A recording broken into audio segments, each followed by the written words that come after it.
sommes avec notre élève. Bonjour Marie-Bonne. Bonjour.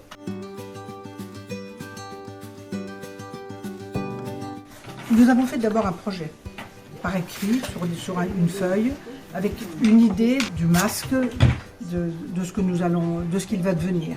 Nous partons d'une feuille en carton et petit à petit nous montons du papier journal, feuille par feuille. Nous le montons et c'est ainsi que notre masque vit et se crée. Parce qu'au fur et à mesure, le nez se dessine. On ne savait pas au début qu'on allait faire ce nez-là. Des petites lignes comme celle-ci se dessinent. La bouche, elle vient spontanément. Voilà. Et puis on ajoute des petits détails. Et peu à peu, le masque monte. On le présente à Nadine, qui nous dit « Ah non, beaucoup trop plat, beaucoup trop plat ». Alors que nous pensions déjà être à la fin. Et elle nous dit « Oh là là, mais c'est bien, mais il faut continuer ». Et donc nous montons. Vous voyez, l'épaisseur est assez importante, le front, etc. Et puis petit à petit, on crée, on modèle, et il se met à naître sous nos mains.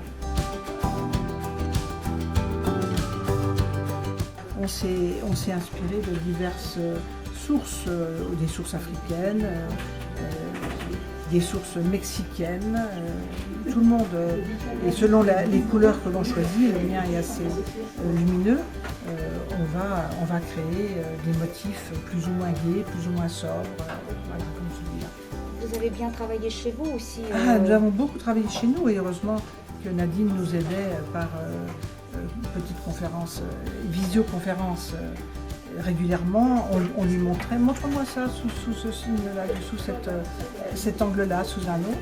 On lui montrait, elle nous disait non, il faut que tu t'ajoutes du volume à ton nez, la bouche est trop petite, etc.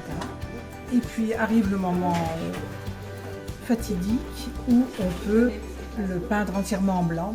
Et alors là, c'est là le vrai plaisir en réalité. Parce qu'on commence à le colorer, à y ajouter des petites choses. Et puis on se dit, tiens, là par exemple, des petites tortues ici. Et là, vraiment, il commence à vivre.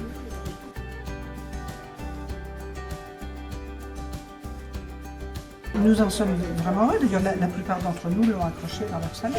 Voilà. Parce que ça a été quelques heures de travail. Et ça donnera bien des idées à nos visiteurs. Comment on peut amener dans la décoration de notre maison ou de notre jardin l'œuvre qui est faite par nous-mêmes. Donc ce sera une source d'inspiration. Et avec très peu de matériel. Voilà. Du papier journal, de la colle. Ce qui est très important, donc le matériel, on peut tout à fait avoir tout chez nous.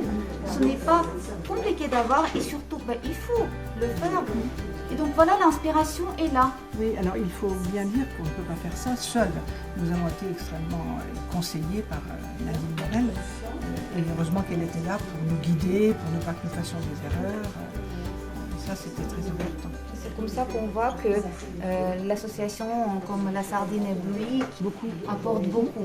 Voilà. Donc nous laissons nos visiteurs de découvrir toutes ces œuvres à notre salon du 4 au 7 mars. Merci beaucoup. J'espère qu'ils seront nombreux.